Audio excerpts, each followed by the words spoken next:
පත්තිනි දේවාලය මහනුවර සතර මහා දේවාලයන්ගෙන් එකක්.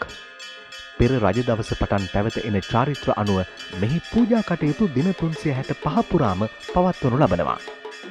අනෙක් දේවාලයන් වල මෙන්ම දිනකට පූජාවන් 3 වරක් පවත්වන්නේ දළදා වහන්සේගේ තේවාවන් අවසානයේදී. පත්තිනි දෙවියන්ගේ උපත් කතා අනුව අඹෙන් ජලෙන් කිරෙන් මලෙන් ආදී ලෙස උපත් සිදුවීම අනුව සත්පත්තිනි මෑණියන් ලෙසද හඳුන්වනවා. ශ්‍රී දළදා පෙරහැරේ කාන්තාවන් නියෝජනය වන එකම පෙරහැර වන්නේද පත්තිනි දේවාල පෙරහැරයි. බස්නායක නිලමේ ලෙස ලලින්ද පරණගම මහතා කටයුතු කරනවා.